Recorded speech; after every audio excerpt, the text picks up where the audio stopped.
العالمين والصلاة والسلام على سيد الأنبياء والمرسلين محمد وآله وأصحابه أجمعين.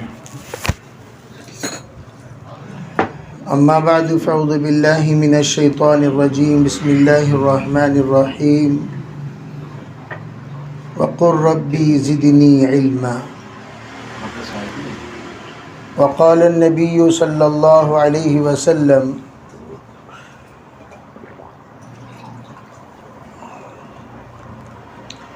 الحکمت ضالۃ المؤمن حیث وجدها وهو احق بها. اللهم أيدنا بتأييدك، اللهم أيدنا بتأييدك، اللهم أيدنا بتأييدك یا رب العالمین. محترم معزز بھائیوں، بزرگوں، پردہ نشین محترم خواتین، دعوت کا کام اللہ تعالی نے عالمی تحریک کا کام بنایا. عالمی اعتبار سے دینی احساس کو بیدار کرنے کے لیے اللہ نے اس کام کو قبول فرمایا، اور یہ کام اپنی قبولیت میں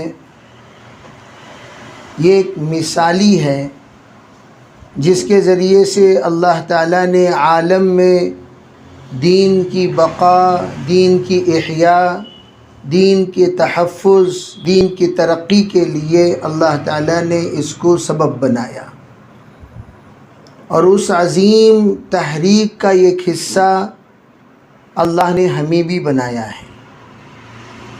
اور ہمیں اللہ نے جو توفیق عطا فرمائی یہ ایک سعادت ہے، اور اس سعادت پر آدمی کو اللہ تعالیٰ کا شکر گزار بننا چاہیے.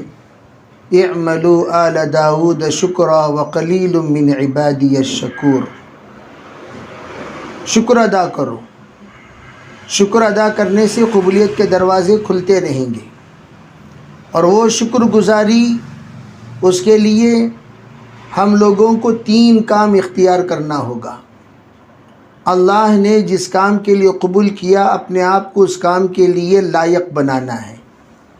لائق بنانے کے لیے فائق بننا کوئی ضروری نہیں، لائق بنانے کے لیے محنتی بننا ضروری ہے. کوئی آدمی نمایاں ہو جائے، نمایاں ہونے سے اللہ تعالیٰ اسے لائق نہیں بنا دیتا. اللہ تعالیٰ جس کو لائق بنا دیتا ہے وہ انتہائی پردے میں ہوتا ہے، اور اللہ اس سے وہ کام لے لیتا ہے جو کام لینا چاہیے.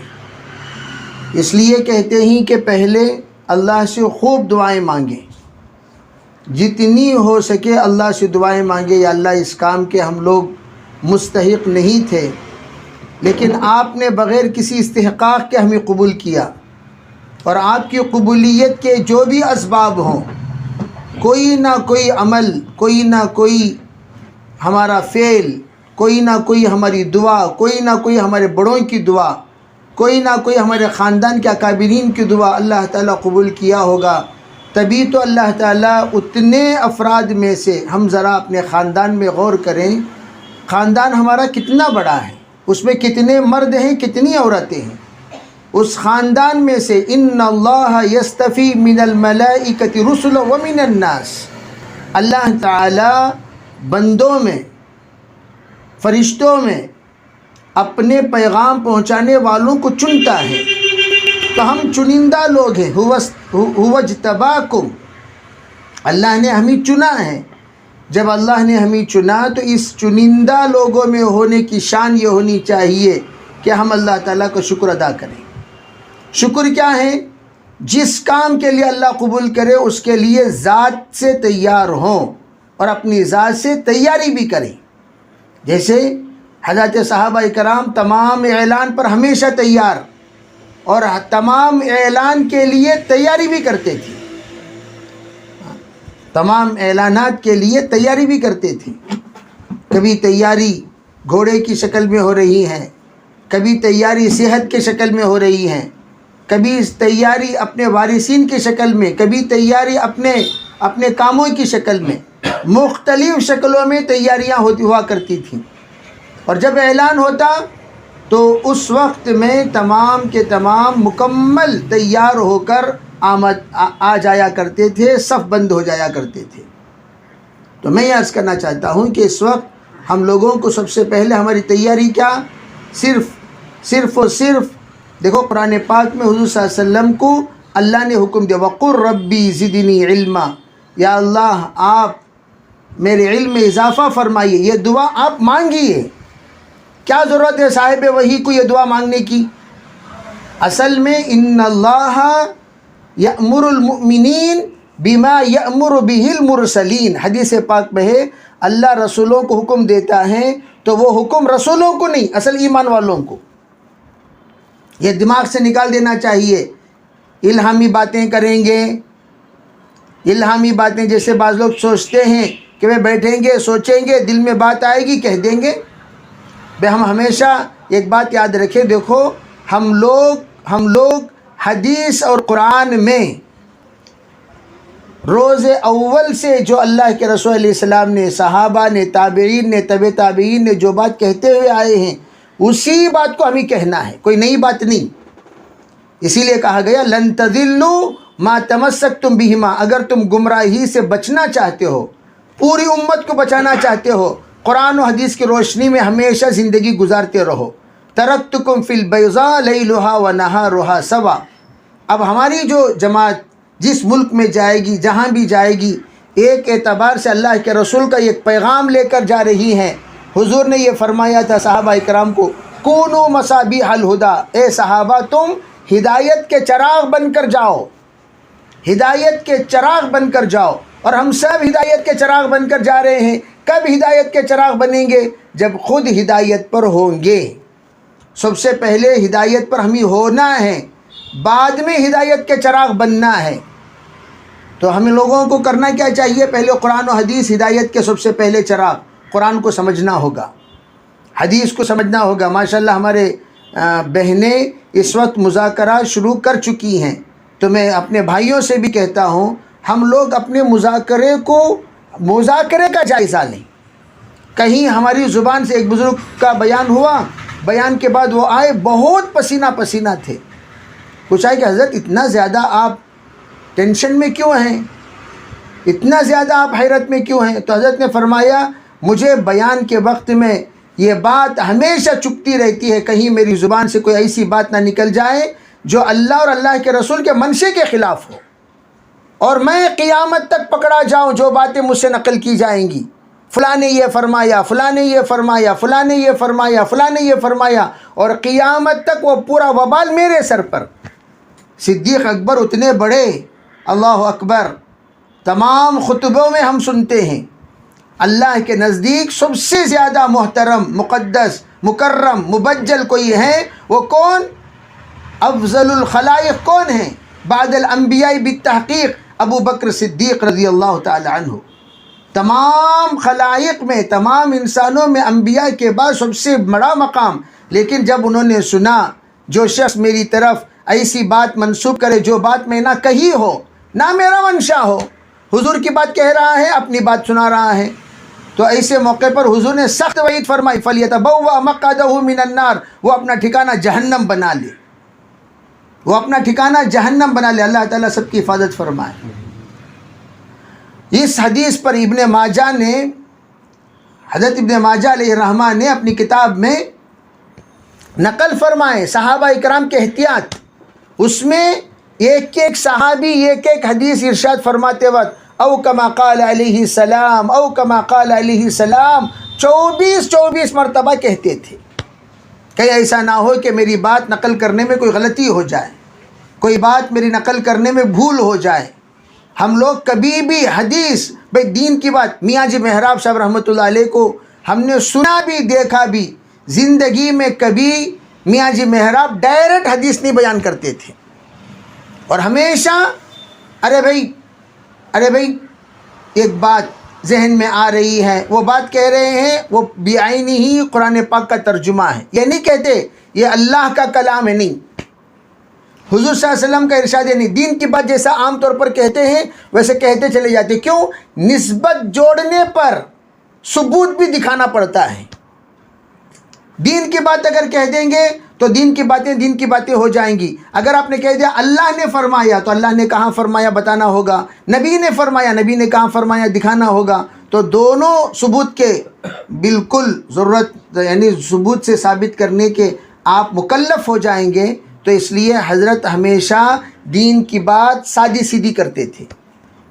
تو ہم خواتین بھی، اس لیے کہ میں عرض کر رہا ہوں، اگر عرب ممالک کا ہمارا جانا ہو جائے تو ہماری باتوں کو نقل کیا جائے گا، ہماری باتوں کا ترجمہ کیا جائے گا. ایسی کبھی یوں نہ ہو جائے کہ ہم کچھ کہہ رہے ہوں قرآن میں ہے نہ حدیث میں ہے نہ اس وہ کوئی دوسری بات. میں ہمیشہ ایک بات ہمارے ساتھیوں سے عرض کیا کرتا ہوں کہ بھئی ہم لوگ سب سے پہلے مقصد بیان طے کریں. کیا طے کریں؟ مقصد بھئی آپ جو بیان کرنے بیٹھے ہوئے ہیں کیا بولنے کے لیے بیٹھے ہوئے ہیں. مقصد بیان ہی نہیں 1.5 گھنٹہ ڈھکلنا. ارے بھئی آدم علیہ السلام کا قصے سے شروع کیا اور پورے کائنات کے قصے بیان فرما کر 1.5 گھنٹہ مکمل فرما رہے ہیں. تو اس کا مطلب یہ ہوا کہ ہم نے وقت گزاری کی. اور یہ وقت گزاری والا بیان نہیں چاہیے، مقصد والی بات کہیں. ایک مرتبہ بہت پرانی بات ہے، مولانا یوسف رحمۃ اللہ علیہ اجتماع میں 3 بزرگان دین،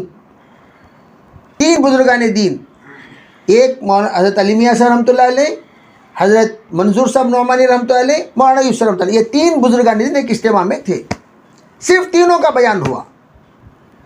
بیان کے بعد تمام بیٹھے ہوئے تھے تو کسی نے پوچھا مولانا یوسف رحمۃ اللہ علیہ سے، حضرت کیا بات ہے، ہم لوگ بھی بیان کیے، مولانا منظور بھی بیان کیے اور آپ بھی بیان کیے، اور آپ کے بیان پر خوب لوگ کھڑے ہو کر نام لکھا، لیکن ہمارے بیان پر تو کوئی ایسی بات نہیں رہی.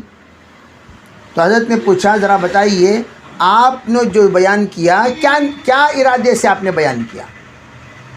کہا حضرت مجھے تو کام سمجھانا تھا قرآن و حدیث کی روشنی میں. مولانا منظور صاحب نعمانی نے فرمایا.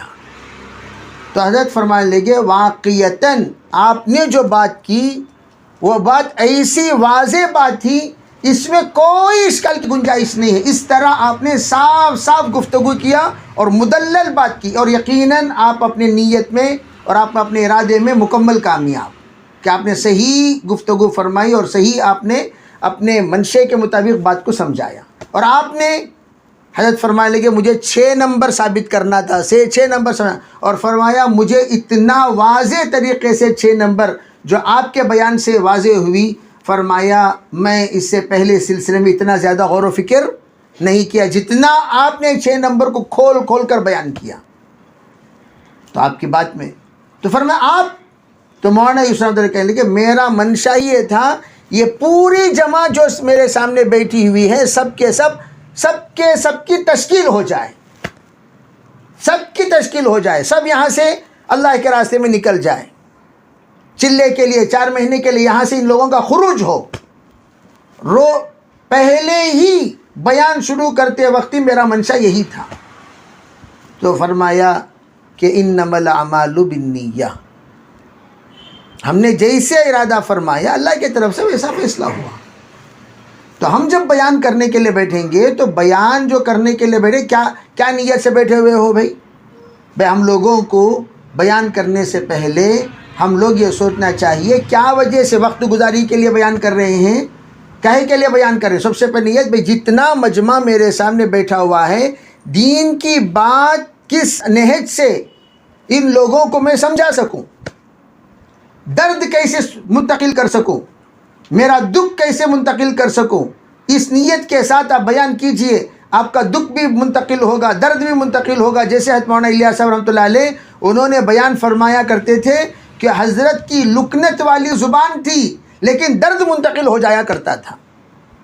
باتیں لکنت والی تھی اور اتنی گہری باتیں تھیں عام لوگوں کو سمجھ میں نہیں آتی تھی، لیکن آپ کے سامنے بیٹھے ہوئے وہ مجمع جو میواتیوں کا ہے بالکل اجہل مجمع ہے، اپنے کردار کے اعتبار سے، اخلاق کے اعتبار سے، ہر اعتبار سے بالکل. میں تو ہمیشہ یوں کہا کرتا ہوں زمانے جاہلیت میں جس طریقے سے آپ علیہ السلام کو مجمع ملا، حضور بعین ہی اسی طرح مولانا الیاس صاحب رحمۃ اللہ علیہ کو میواتیوں کا مجمع ملا، لیکن اس مجمع پر حضرت نے پوری بات اپنی منتقل فرمایا کرتے تھے، گھنٹے گھنٹے بیٹھ کر بات کرتے تھے، اور درد اس بات کی کہ میری بات یہ سمجھ جائیں، اور اللہ سمجھا دیا کرتا تھا۔ تو میں یہ کہتا ہوں کہ اس طرح ہم لوگوں میں بات سے پہلے نیت کرنا ہے کہ اللہ میں جس بہن سے بات کر رہی ہوں، یا اللہ جس بھائی سے میں بات کر رہا ہوں، یا اللہ ان میرے درد کو ان کے اندر منتقل فرما، میرا جو کیا منشا ہے، میں کیا چاہ رہا ہوں، اور یہ مشیت جو اللہ اور اللہ کے رسول کی مشیت جو منتقل کرنا چاہ رہا ہوں، یا اللہ اس کو تو منتقل فرما دے، اللہ منتقل کر دے گا۔ تو اس لیے میں تمام خواتین سے بھی، بہنوں سے بھی یہ گزارش کرتا ہوں کہ ہم سب سے پہلے اپنے بات کا جائزہ لیں، اور جائزہ لے کر اس بات کی ہم لوگ کوشش کریں کہ ہماری بات بالکل صاف ہو، اور ہماری بات جو بھی نقل کریں گے ان کو کسی بھی طرح کا کوئی بھی گلا نہ ہو، شکوہ نہ ہو، کسی بھی اعتبار سے اعتراض نہ ہو۔ انشاءاللہ اللہ کی ذات سے امید ہے اللہ ایسی ہی بات ہم سے کہلوائے گا۔ اور سب سے پہلے میں ہمیشہ کہا کرتا ہوں، پہلے اپنا برتن خالی کرو۔ آپ اپنے برتن جب تک خالی نہیں کرو گے تو آپ کو نئی چیزیں رکھنے کے لیے جگہ ہی نہیں ہے۔ پہلے اپنی گھسی پٹی جو باتیں ہم چلاتے ہوئے آ رہے ہیں جو بے سند ہیں، اس کو پہلے اپنی ڈکشنری سے نکال دو، اس کو اپنی کتاب سے مٹا دو، اپنے ذہن سے ڈیلیٹ کر دو۔ پھر آپ وہ باتیں فیڈ کیجئے جو باتیں ہمیں کہنا چاہیے، ہمیں بتانا چاہیے، ہمیں بولنا چاہیے، ہمیں بلوانا چاہیے۔ میں ہمیشہ ایک بات کہا کرتا ہوں، حضرت میاں جی محراب صاحب ایک مرتبہ پورے صوبے کے ذمہ داروں کو، آل انڈیا مشورہ تھا، پورے صوبے کے ذمہ دار تھے، میاں جی محراب صاحب رحمۃ اللہ علیہ کو حضرت جی نے بھیجا، میاں جی جائیے ان سب کو آپ مذاکرہ کیجئے اصولوں کا۔ تو میاں جی تشریف لائے، ہمیشہ میاں جی اصولوں کا مذاکرہ کرتے تھے، اور آپ کو معلوم ہونی چاہیے میاں جی رحمۃ اللہ علیہ کا جو اصولوں کا مذاکرہ ہے یہ براہ راست الیاس رحمۃ اللہ علیہ سے سیکھی ہوئی باتیں، یہ کوئی واسطہ بواسطہ نہیں، ڈائریکٹ۔ تو اس لیے سب سے زیادہ سند جو رکھتے ہیں دعوت و تبلیغ میں وہ میاں جی محراب صاحب رکھتے ہیں۔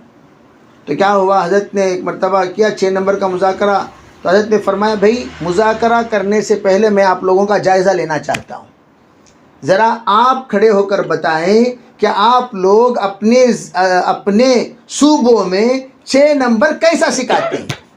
بڑے بڑے علاقے کے ذمہ داروں کو حضرت نے کھڑا کیا اور سب کے سامنے بلوایا، کیسا 6 نمبر بولتے ذرا بولو۔ سب لوگوں نے بولے، خود حضرت قاسم الرحی صاحب رحمۃ اللہ علیہ عرض کرنے لگے، مجھے بھی کھڑا کیے، بتاؤ بھائی کیسا بولتے ہو، بتاؤ مولوی صاحب کیسا سناتے ہو، سکھاتے ہو۔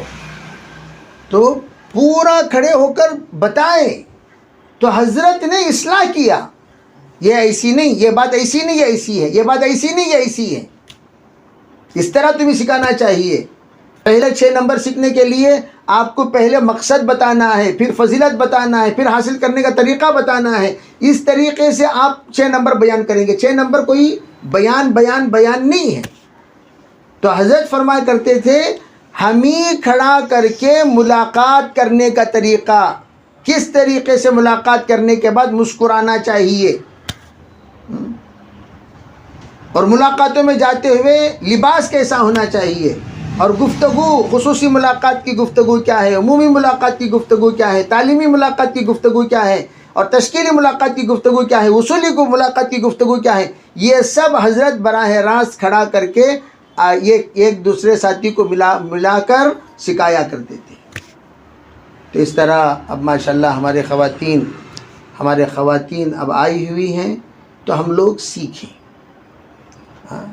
لوگ سیکھیں کیسا ملاقات کرنا، کس طریقے میں یہ کہے ہم جو سیکھے ہوئے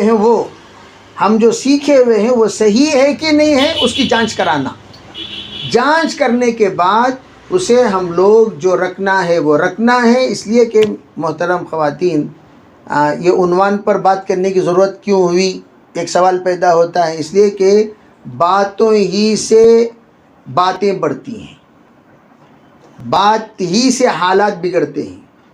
بات ہی سے حالات بنتے ہیں. تو ہماری باتوں میں تھوڑی سی بھی بگاڑ ہوگی تو ہم جو جا رہے ہیں وہ ملکوں میں جا رہے ہیں, پورے ملکوں میں اس کا بگاڑ کا اثر پڑے گا. تو اس لیے ہماری باتیں بگڑی ہوئی نہ ہوں, بالکل سیدھی سیدھی ہوں.